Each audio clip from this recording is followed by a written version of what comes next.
One of the personalities on the Formidable that we in air operations were concerned with is the Canadian RNVR, Royal Canadian Naval Reserve pilot, who was on loan to and flying on the Formidable, was Hammy Gray. He flew in the Corsairs on the Formidable and was senior pilot. He was a very volatile chap, typical happy-go-lucky Canadian, and a very good pilot.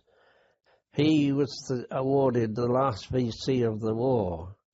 Unfortunately, on the day before the ending of the war, he led a raid on the Japanese mainland at Onagawa, and he pressed home his attack, and consequently he was shot down.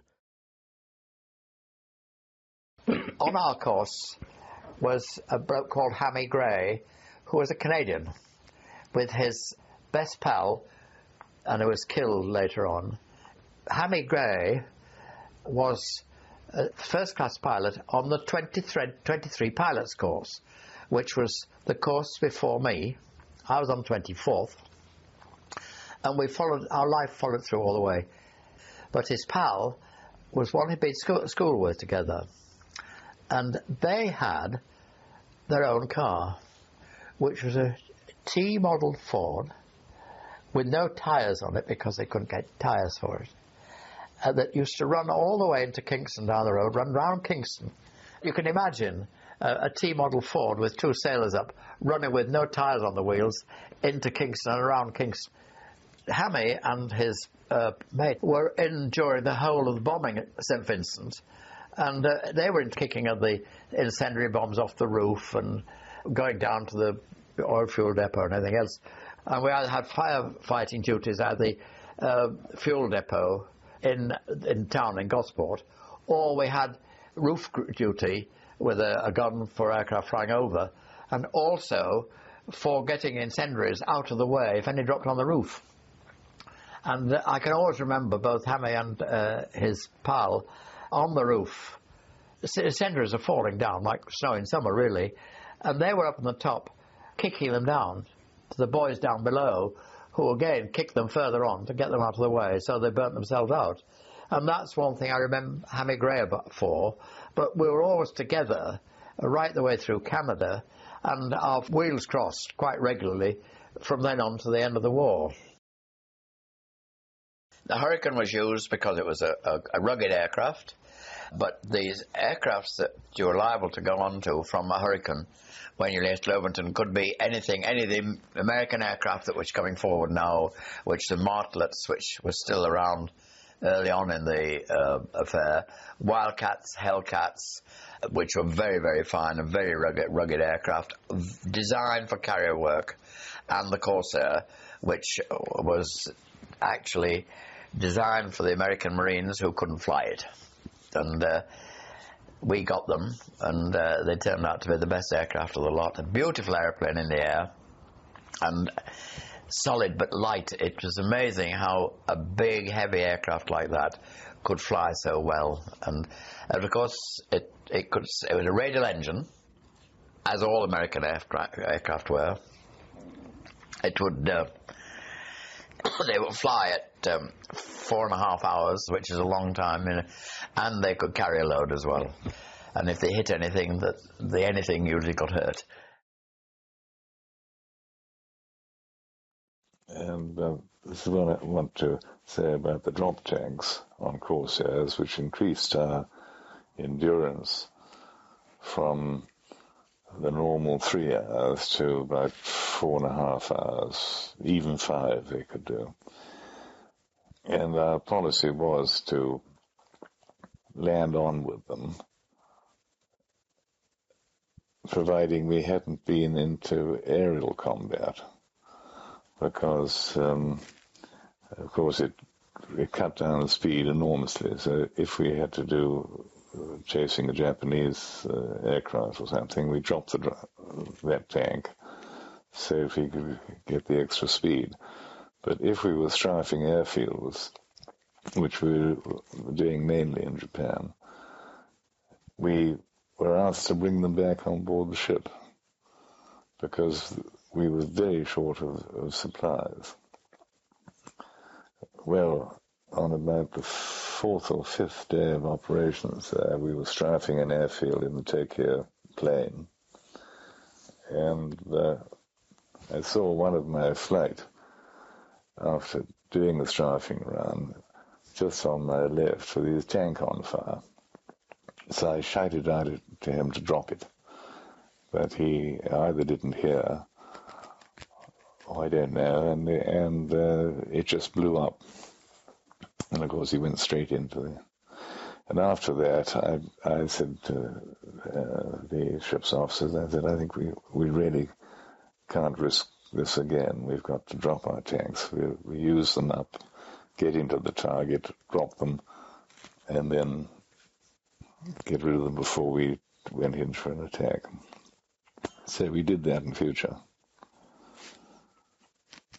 And thank goodness there's final attacks on Japan. I think were only from July the 17th to August the 10th as far as Formidable was concerned. And due to bad weather, we only did about 8 days operating over that period. Another thing we had for that trip, I remember, was a machine which the Americans had given us to fill a drop tank with napalm, so that we could drop this, into caves and places where we couldn't get into. And I was asked to test this thing out. And so this is a machine that churned out this stuff and put it in the drop tank and put on my aircraft. The captain said, this was in one of the rest days, he said, well, I want you to drop it just about sort of 100 yards alongside the ship, and just want to see what kind of area this enormous flaming device is going to cover. And so I went up and I flew sort of rather slowly alongside the ship and pulled the lever to drop the tank and expected to feel it go, but it didn't go. I pulled it again, didn't go. So I pulled up very gently, and after I'd gone about half a mile, I suppose, I suddenly felt it drop off.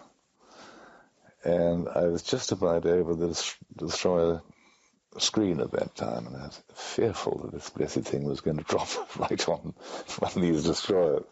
Unfortunately, it didn't. But it certainly did its job. It went off with a terrific sort of flames all everywhere. When I got back to the ship, I said to the captain, I don't think this is on, because these drop tanks are so unreliable that sometimes they come off, sometimes they don't. And if they get hit by flak, of course, that's carrying this stuff on board, that's the end of the pilot straight away. We didn't use it after that, glad to say. But there was 2 or 3 occasions where people coming back with drop tanks, they tried to drop it, the tank hadn't come off. But when they caught in the reservoir, the force of catching that sent the drop tank forward, either hit the prop or something like that, and usually caught fire. But by that time, they should have been empty. And they were a bit of a curse, those drop tanks. we weren't very pleased with them at all. They weren't self-sealing, of course. So, I mean, any bullet in them would make a hole, maybe catch a thing on fire. I did enjoy low-level bombing. We used an old 3-ton truck as a target, and we were carrying small smoke bombs. And you could fly low, and it's like throwing a dart. You could throw the bomb into the back of the truck. It was amazing the precision you could put this bomb in this. Of course, there was no ammunition coming back. It was easy. And the other type of attack, air-to-ground firing. Along the beach, so that you're firing out to sea, there were 4 rows of targets, 3 targets in 4 rows, so 4 aircraft could do the attacks. You do it once solo, and then after that you do it in formation.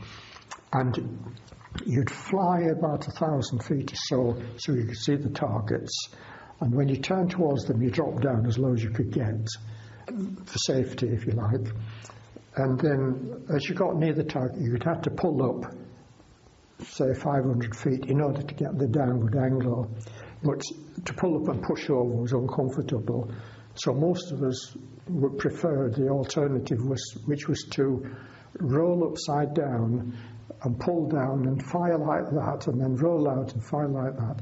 So we rolled upside down to fire on the first target. We were rolling out to fire on the second target, and we were straight and level to fire on the third target. And then we went straight out to sea at low level as fast as we could, jinking. It was quite common in this exercise to come back and find holes in the wings, possibly ricochets, which gave me some thought for what might happen later on when you're firing at a ship and the other aircraft are in front of you. I thought of that much later. The thing that really scared us is dive bombing in a Corsair, because it goes so fast. We approach at about 7,000 or 8,000 feet, and you roll virtually almost completely inverted before you pull into the dive. And the dive angle is said to be 60. It feels like vertical, but the acceleration and weight is enormous. You've only a few seconds to pick up the target and aim and release the bomb. So it didn't make for very accurate bombing. The problem with dive bombing is that my friend Frank Godfrey, doing dive bombing, didn't pull out. He went straight into the ground. Yeah, that's what I've been harping about. Any so-called pilot with 460 hours ought to know better than to rely on his own judgment in high-speed dives, especially close to the ground. Get familiar with the chart in technical note number 72-44, or to know it by heart. What it says is, in pulling out of a shallow, slow dive, there's not much loss of altitude. But the steeper the angle and the higher the speed, the more altitude you lose during pullout. The chart goes into it in more detail. This accident didn't happen when the pilot crashed. At his airspeed and angle of dive, he was a dead pigeon when he failed to consult his altimeter as it passed 3,000 feet. That's where he should have started thinking about his pullout in order to begin his recovery at the designated release altitude. But what happened? He got so hypnotized by his effort to stay on the target, he didn't start pulling out until under 1,000 feet. The extra altitude he needed was in the ground. Now remember, men, if you carry a dive too low, 3 other things can happen when you're forced to try a snap pullout. Structural failure, blackout, or high G stall and spin. The records show we've got too many hot pilots who can do everything in the book with their plane, but they haven't got this through their skulls yet. Direct hits on a target are very satisfying, but they don't mean a thing if you get your congratulations while 6 feet under.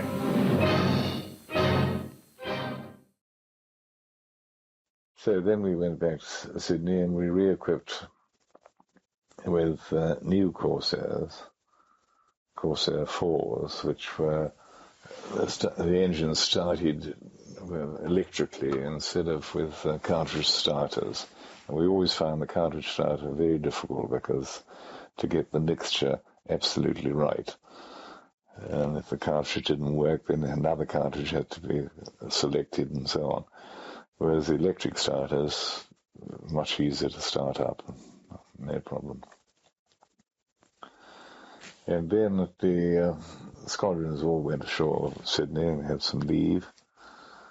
And then we went on board again for the final operation against Japan mainland. With the same fleet, 4 aircraft carriers and 3 backup carriers, which carried replacement pilots, replacement aircraft, and drop tanks, etc.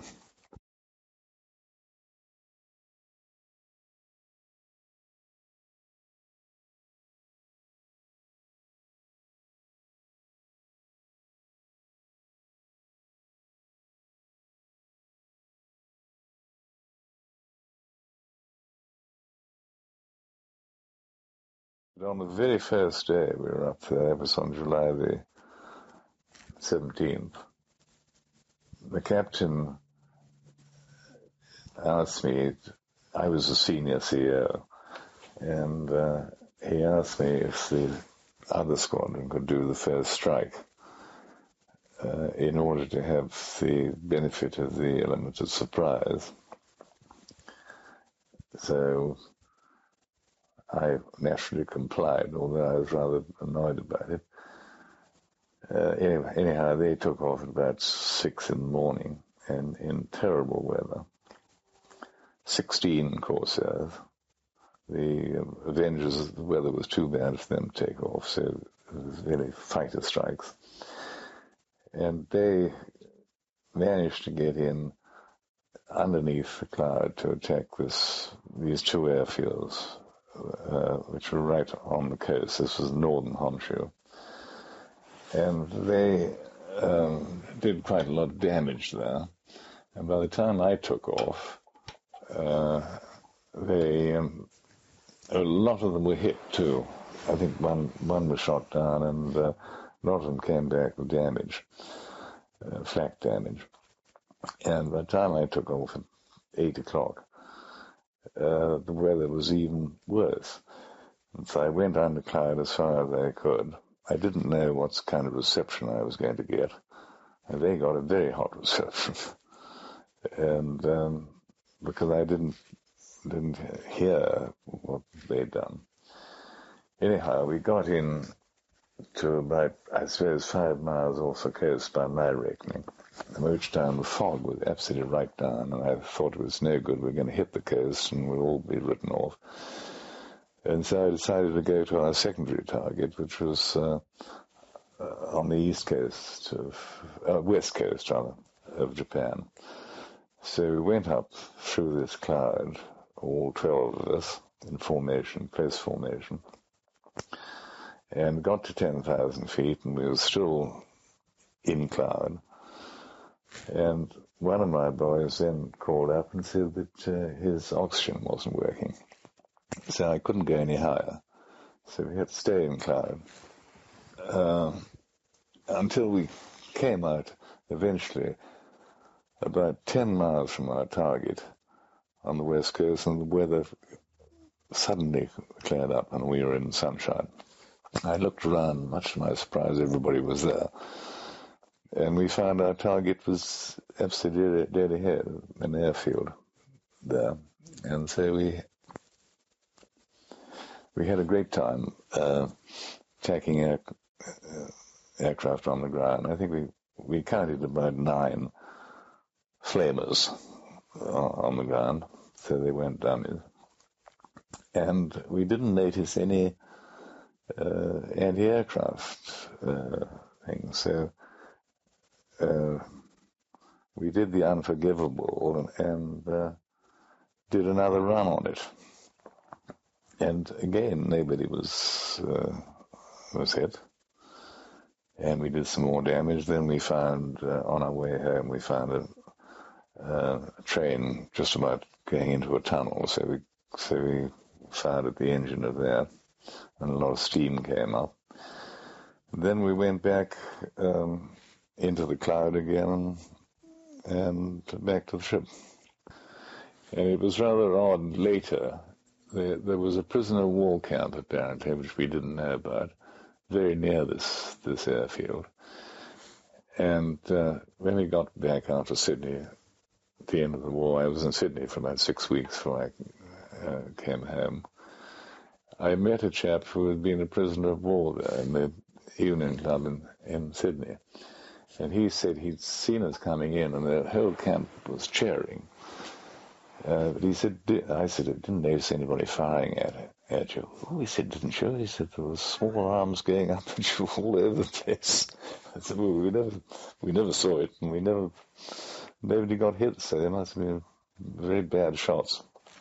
We had a wonderful naval liaison officer on board, as Commander Hedges, who used to do all the broadcasts to the ship's company.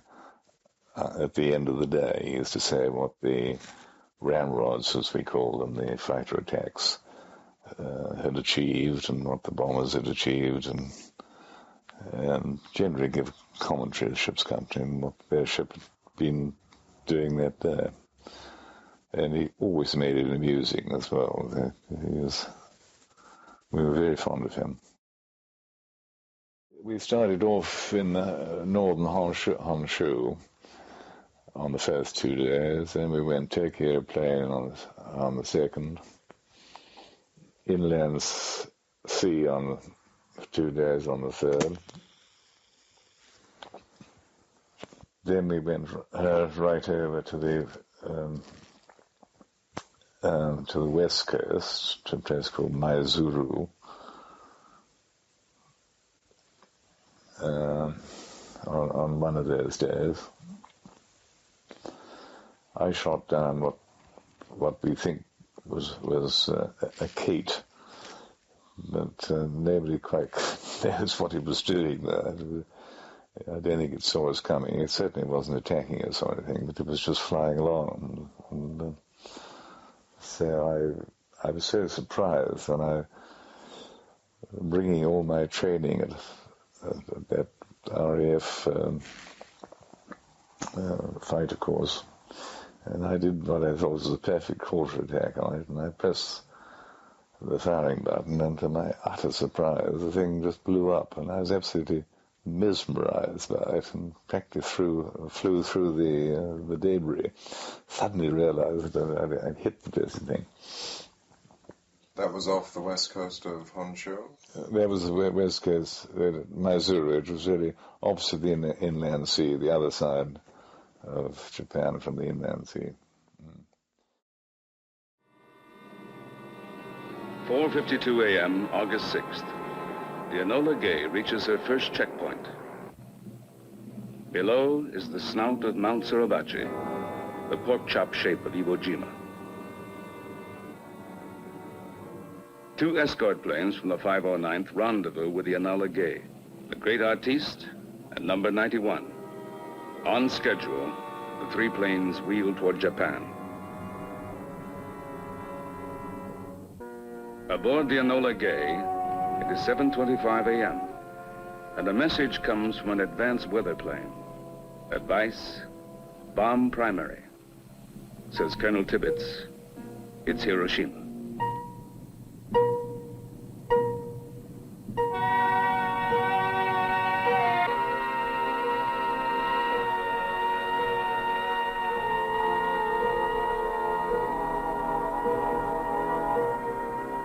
The Enola Gay arrives at 8:11 a.m. On time, on target.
take the bomb 43 seconds to reach Hiroshima. The Enola Gay strains to escape the fury she has unleashed. At 0, -15 seconds, a warning tone sounds in the plane. In 10 seconds, the world will shake.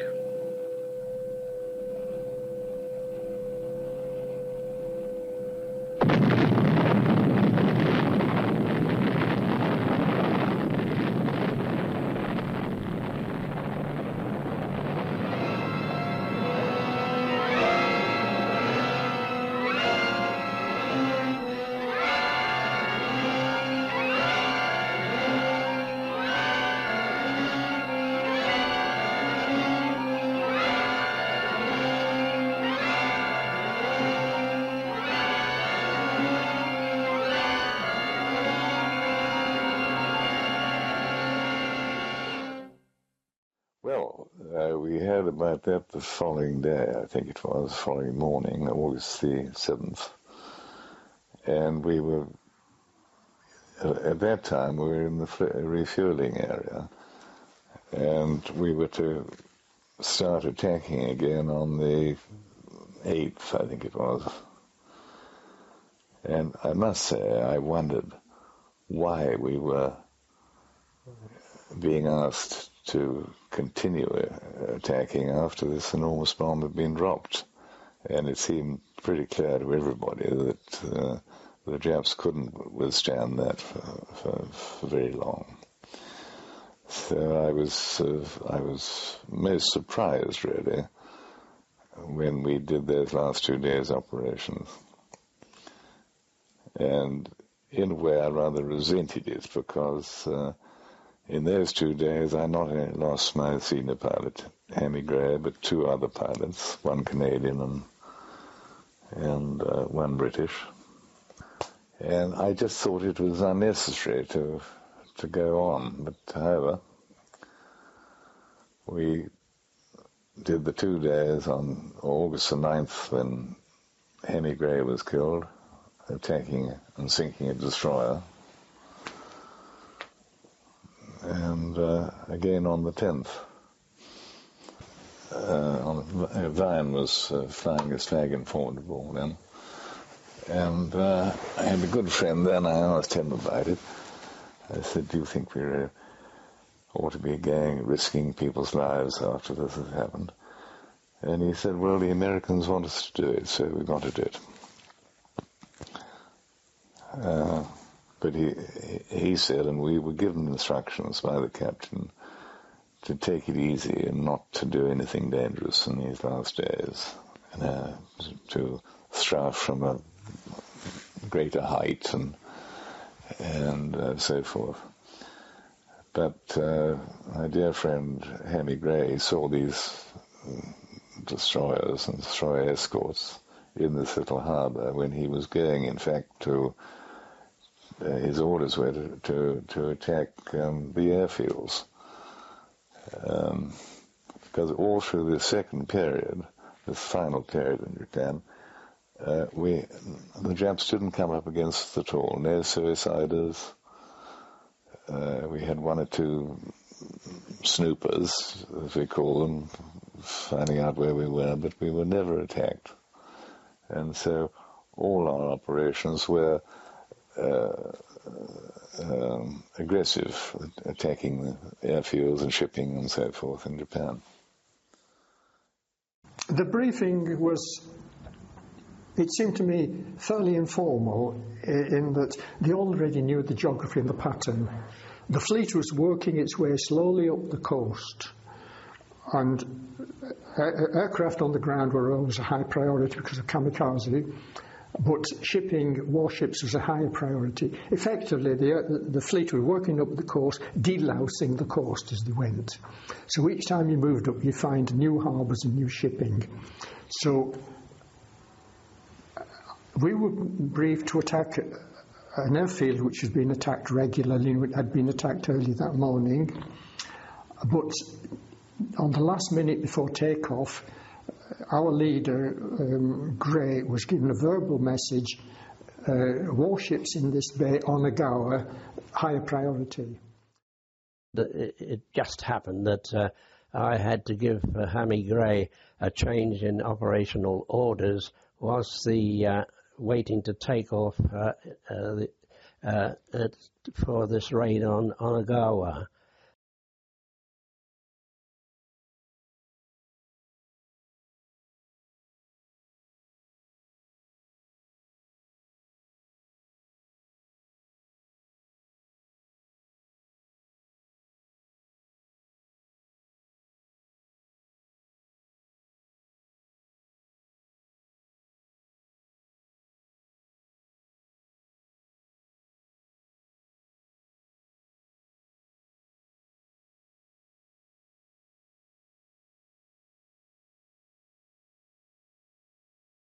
Was he the chap who you said specialised in attacking destroyers? That's right. Why did he specialise in doing that? He disliked them. Any reason? No, for no particular reason. He thought they were a good target.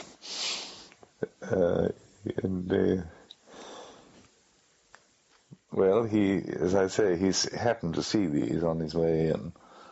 And when he got to the airfield, I'd already been off with my attacking force that day, and we'd done quite a bit of damage at the airfield. And he got there, and he couldn't find anything worth attacking. And so he decided to go back and get these destroyers. And on his first run, he was hit, and we don't know whether he was hit himself or not, but he flew right over the destroyer and dropped his bomb very low level, skipped it into the side of the vessel, and flew over the ship, and then turned right over and went straight in. So it was a routine flight out, 10,000 feet, 8 aircraft in 2 units of sort of 4 and 4. We looked at the airfield, and he decided that it had already been attacked early that day anyway, and we'd seen the shipping in the bay, so we decided to go for the shipping. Meanwhile, at 10,000 feet, we were experiencing anti-aircraft fire. You could see the smoke, and we could feel the vibration, and what interested me, you could smell it.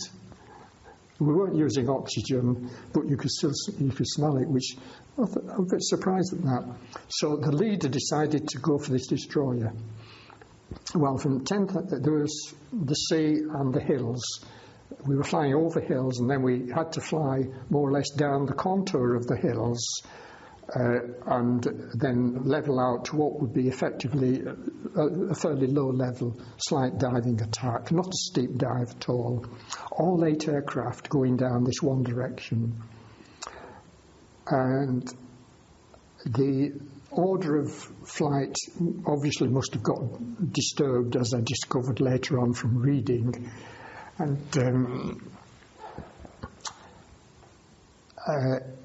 when I went over the aircraft, firing on the ship and then lifted to go over it, there was only one plane in front of me. I couldn't see any others. And suddenly his one wing exploded at about 50 feet, and he went and he hit the sea instantly. That was it.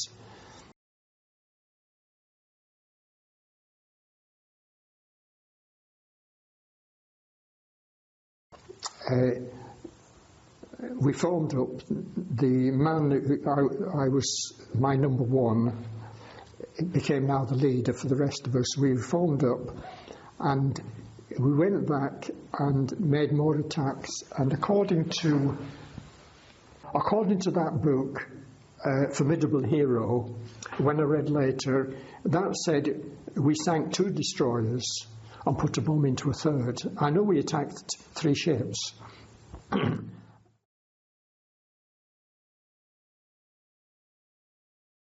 Having reorganised, we're flying back, and I counted 5 aircraft.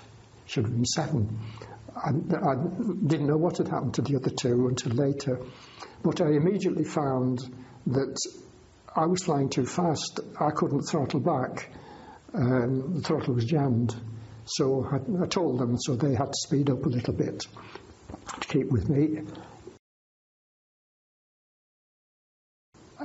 We never flew straight to the fleet because of the kamikaze problem. You always flew to a little picket fleet, a cruiser and 2 or 3 destroyers. You go to them and fly around them safely so they could identify you.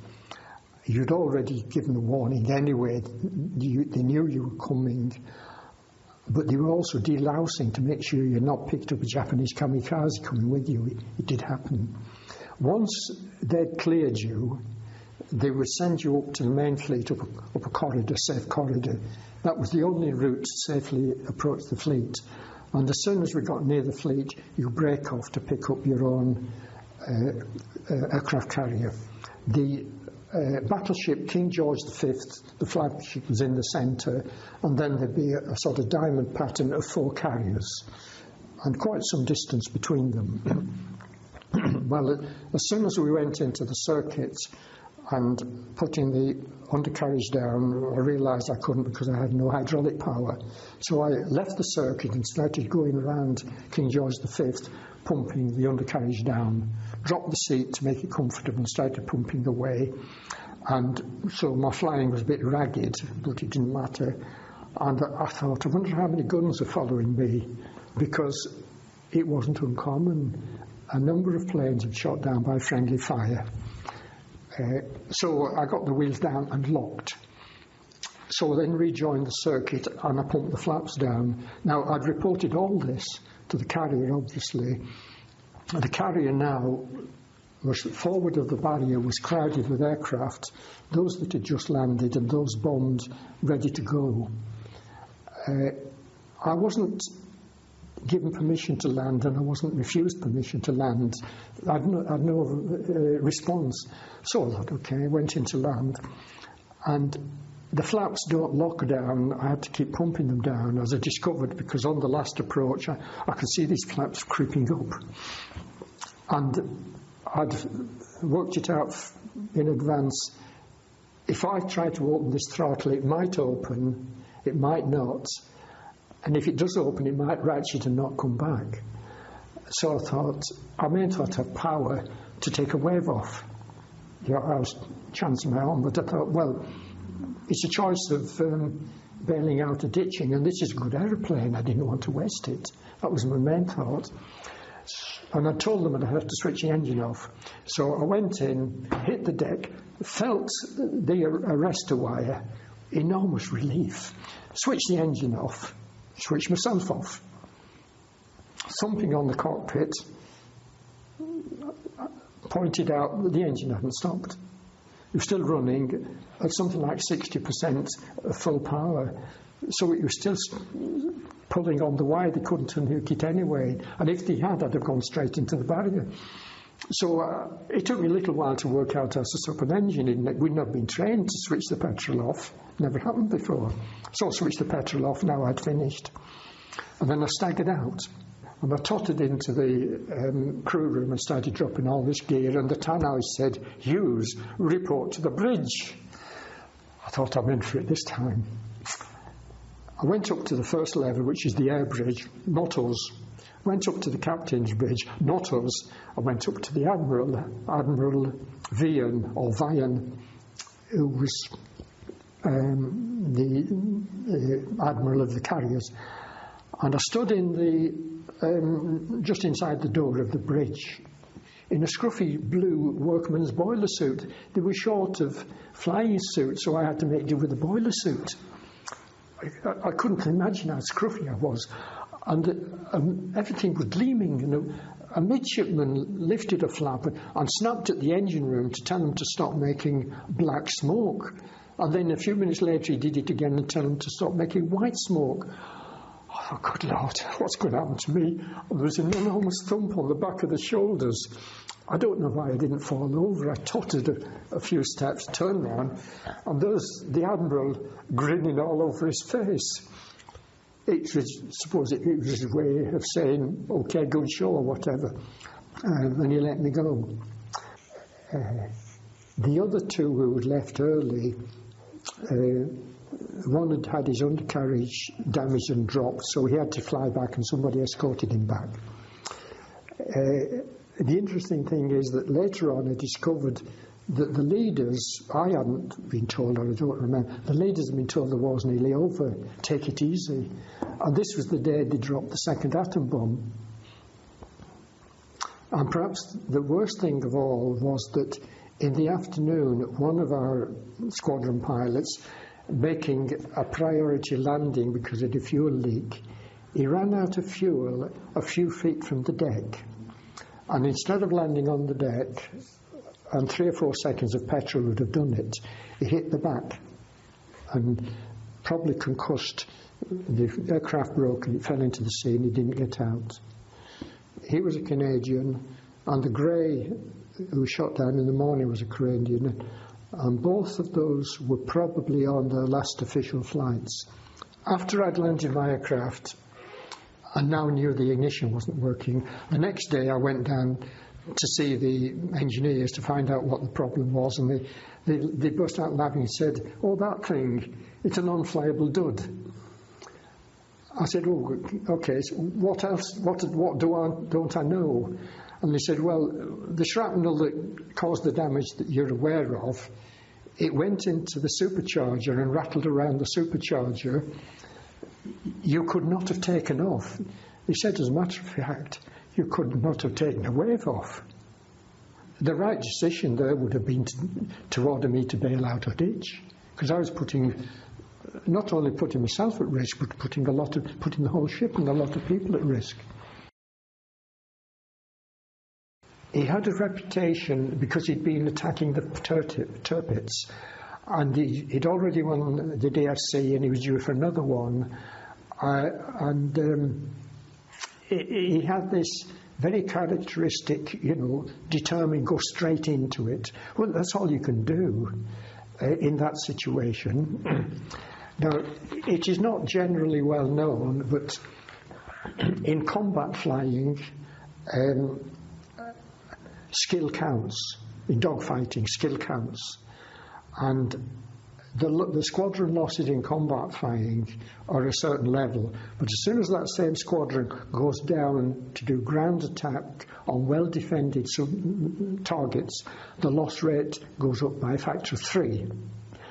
And it's the leaders who suffer, because now skill isn't counting. If you're flying straight at guns, it doesn't matter what you can do, you're a sitting target. As the new boy, I could not say, why on earth did we all 8 fly in a straight line on the target, sitting target? I couldn't say it, but that's what I was thinking. And I was also thinking, ricochets.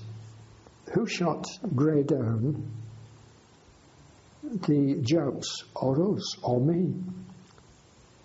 Because we had seen all these ricochets in training. Obviously, I couldn't see anything like this. It was difficult to judge. There was certainly plenty of aircraft fire, and it's possible that my damage was done by the high-level aircraft. So when I went into the dive, it's possible that I was at a higher power than the others. I still think I was just behind the leader when I should have been at about number 4 or 5.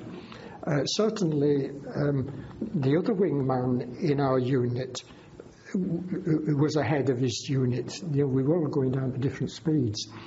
I wouldn't call the anti-aircraft fire very, very heavy, but the fire from the ships must have been pretty heavy because there was more than one ship. But you're not conscious of this, and you can't feel it. It's not exploding like the big shells. It's invisible in daylight, and you don't hear it if it goes past you. There was a good deal of deliberation over this.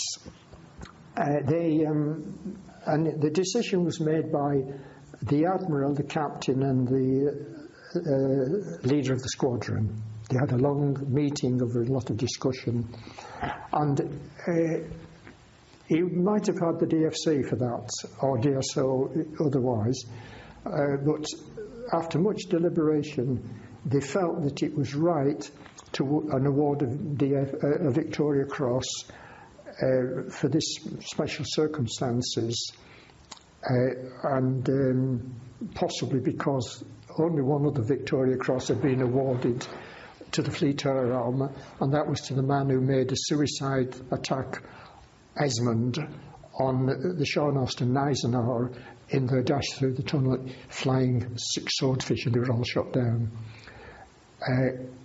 He was flying from land. Gray is the only man to have won the Victoria Cross in the Fleet Air Arm flying off a carrier. So that's a unique thing too. So it was generally agreed that that was the appropriate award. I think most people thought that was right.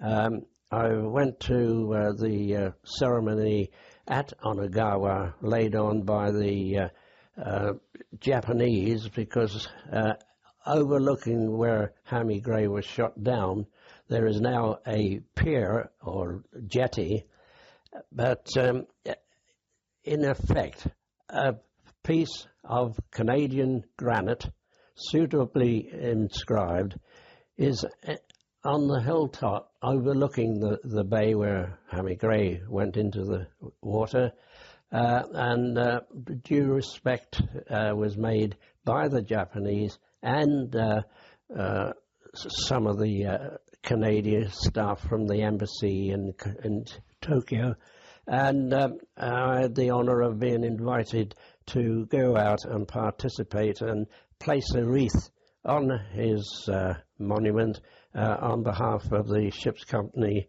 of HMS Formidable.